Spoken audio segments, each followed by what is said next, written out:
Welcome back to the Pack Leader Mentality Podcast. I'm your host, Antonio Diaz, and we've got Q&A day again today.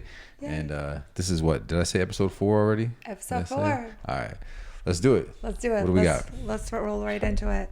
All right, first question is from Huma.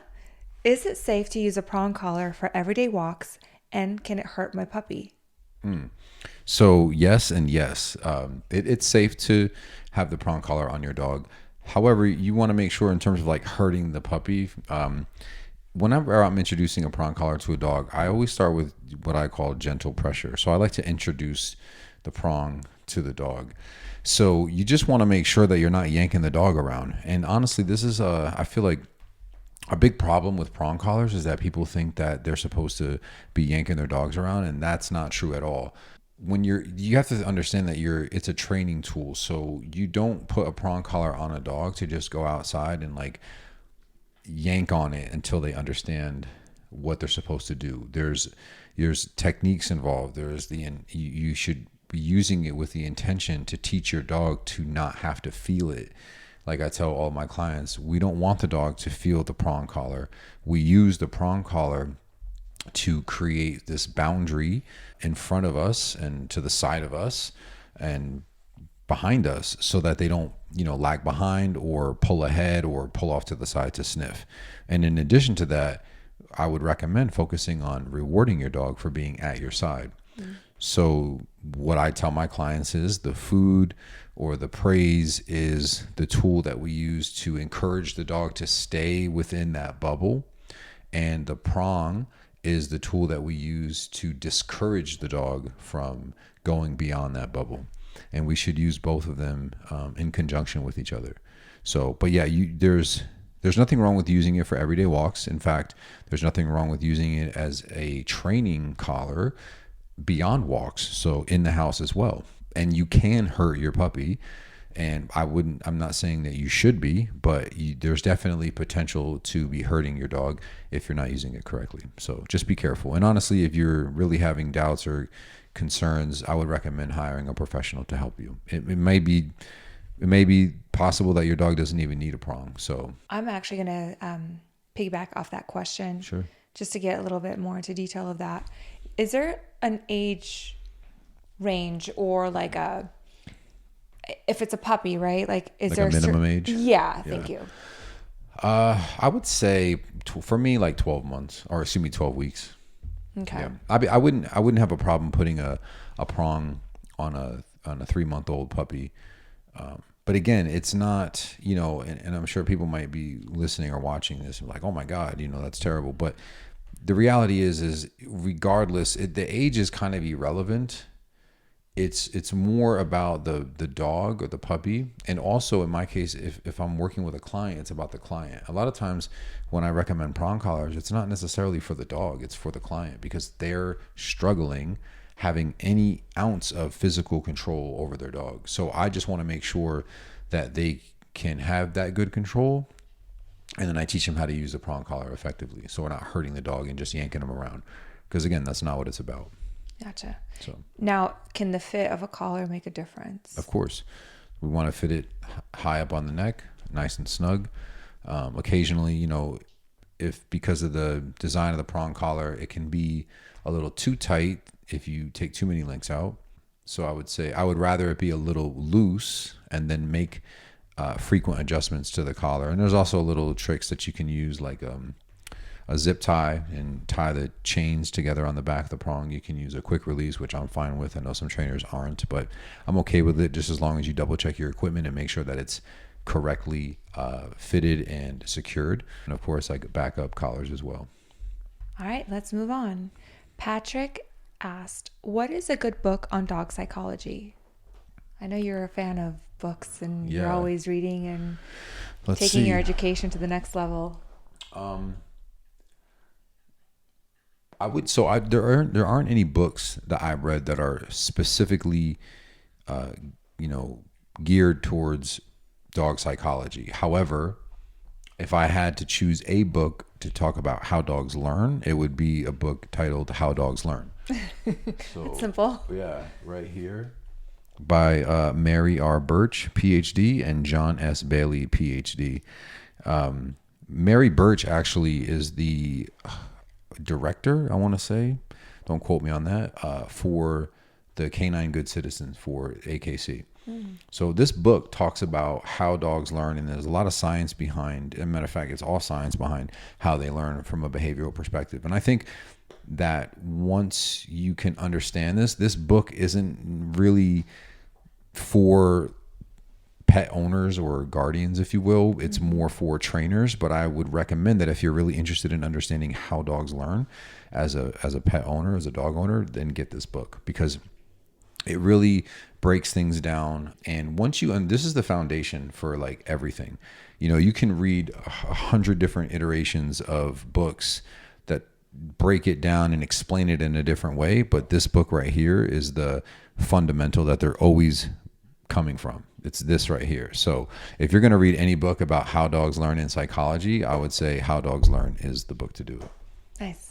And this is kind of like a 2-in-1, because you had a couple of people asking the same, in essence, the same question. Okay. And that's from Tales of Three and B. Hendo. Tips for relationship building, or better yet, best things I can do to build a strong, trustworthy relationship with my dog. Things you can do to build a strong, trustworthy relationship with your dog. If you want your dog to trust you, be consistent in every way that you can. That's the easiest thing. That's step one. So just be consistent. You know, whether that's having boundaries, you know, like let's say, for example, consistency with like not jumping. This is a really good example, actually. If you want your dog to trust you and take your word, we'll say, you know, quote, I'm doing air quotes here for those who are listening, then you need to be consistent with what you're asking from them. The biggest way for your dog not to trust you is to be inconsistent, because they don't know what to expect from you. So consistency in both the way that you live with them and in your training. And so to go with the example that I was going to give, if you allow your dog to jump on you sometimes because you're in a lovey mood, and then other times you've had a long day, you're tired, and you know your dog's nails need to be trimmed and they're scratching the crap out of you, or you just came home from shopping and you got all this stuff in your hands and your dog jumps on you and you get pissed and you yell at them and punish them or whatever, then that is very inconsistent from your dog's perspective. They're like, I don't understand. They don't get that you had a bad day. They don't read that, right? Or that you got like a nice crisp white shirt that you just exactly. So I would say that's the number one thing that I would recommend that you can do to be consistent, to build that trustworthy relationship with your dog. And the other thing is to use clear communication. So what I mean by that is unclear communication, let's define that first, would be, let's say, yelling and emotional responses to your dog. So clear communication is going to be feedback that is non-emotional. So if my dog does something bad, for example, as soon as I get them to stop, maybe it's a clap, maybe I poke them, or maybe they have a prong collar and I give them a little pop with the prong collar, or maybe I just simply tell them no and they stop. Great. If I get emotional because I'm frustrated because they keep doing it, then that's a way to make my dog not trust me, because now I'm bringing emotion into it and they don't understand that. So that's not clear to them. That's a foggy area. So those would be two tips, like right off the bat, that I would say. So consistency and clarity in your communication. Gotcha. Would you say maybe timing? Sometimes, you know, people, I think it happens a lot with like potty training, you know. Yeah, people, bad timing with corrections. Yeah, like they'll come home and the dog has already had an accident in the house and they're scolding their dog. Yeah, good. That's a good example, and I appreciate that, because I would add timing into the realm of clear communication, because it's not clear to your dog if you're punishing them like 3 minutes after the fact, and it's not clear to your dog if you're rewarding them 3 minutes after the fact. Like they have no idea, especially in the early stages of training and learning for your dog. So that would go into the clarity and communication. Gotcha. So. And I have apparently a lot of questions. Sorry, guys, I'm taking over the questions.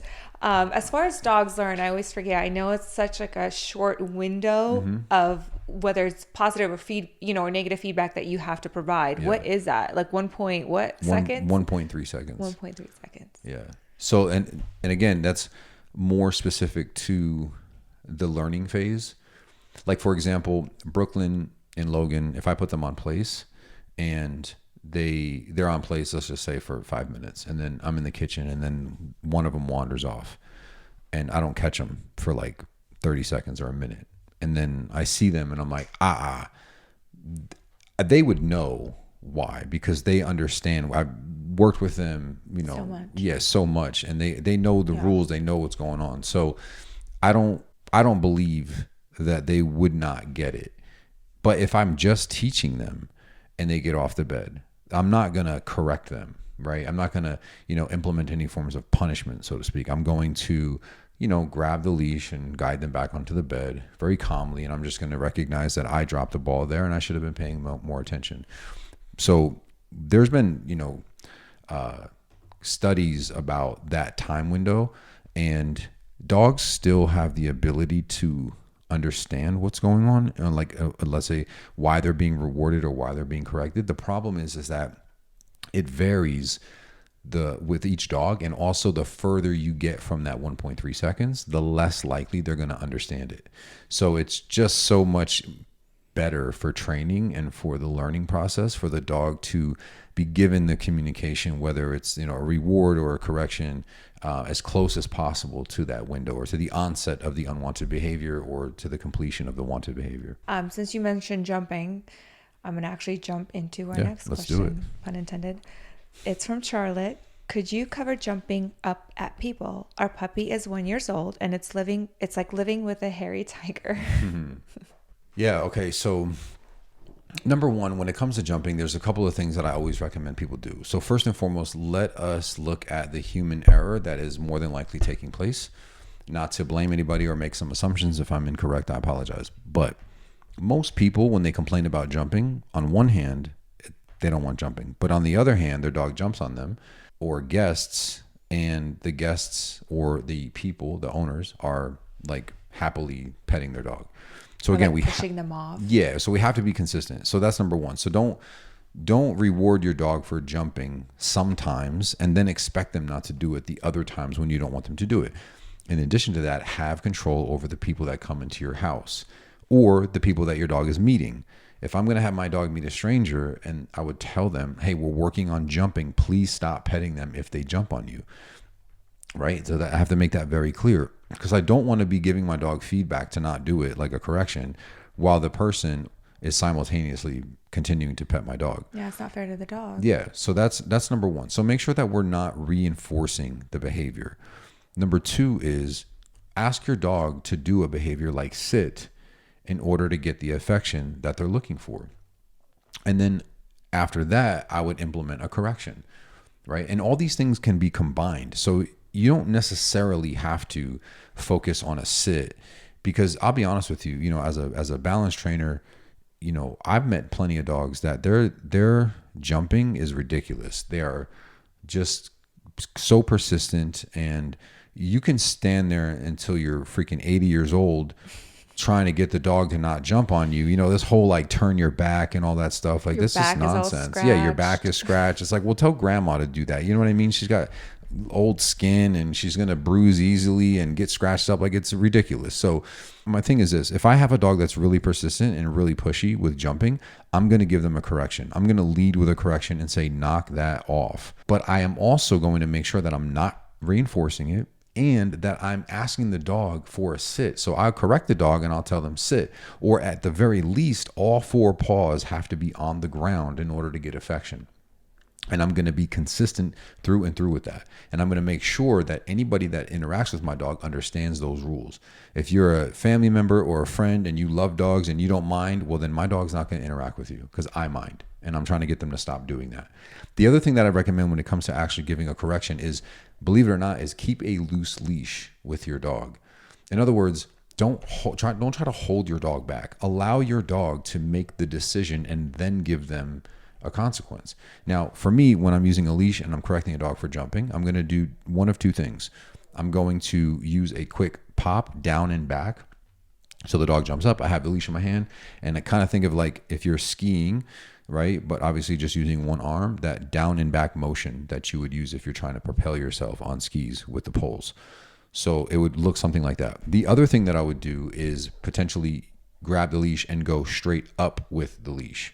So the dog jumps and I just pull them up. I hold them for a second. As soon as they show me any sign of discomfort, I relax the leash again. So I'm not trying to hold them there. It's not like, like we're not trying to extend the punishment. Once the dog shows like, oh, I don't like this, I relax the leash.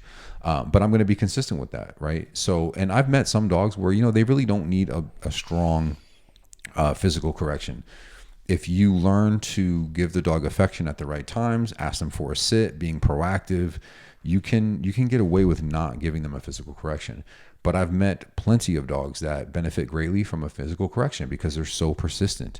And the thing too is that people have unintentionally, they try the whole like don't give the dog attention, and then they end up giving him attention anyway. And one last little piece of information that I didn't mention, I should have mentioned earlier, is that when dogs jump on people and people push the dog off of them, that is attention, right? So we're actually giving the dog what they want, because most dogs are going to perceive that touch as a form of play. So when I want to play with a dog, I actually push them around. Lighthearted, gentle sort of pushing, right? That's what I do when I want to play with a dog. That's what people do when they try to get their dog to stop jumping on them. They go no, and then they push the dog off, and the dog jumps back up, and they go no, and they push the dog, not realizing that they're actually engaging with the dog. And so the dog is like, "Ooh, we're playing," and exactly, you're like, "No, we're not." Yeah, and you have to. So again, there's no clarity there, and confusion. That communication is not there at all, right? So we're miscommunicating. So are you suggesting then, like, if I have a dog that's jumping, right, and I'm trying to teach my dog not to, and I have guests coming over, are you suggesting that I have my dog on a leash prior to their arrival? Yes, among other things, I'd recommend having the dog on place, right? That's another way to handle it, and having people go to the dog as the reward for the dog for staying on the bed, rather than just releasing the dog. A lot of times when dogs are on place, that's another way. It doesn't always work, but it actually is very successful with keeping dogs like on the bed.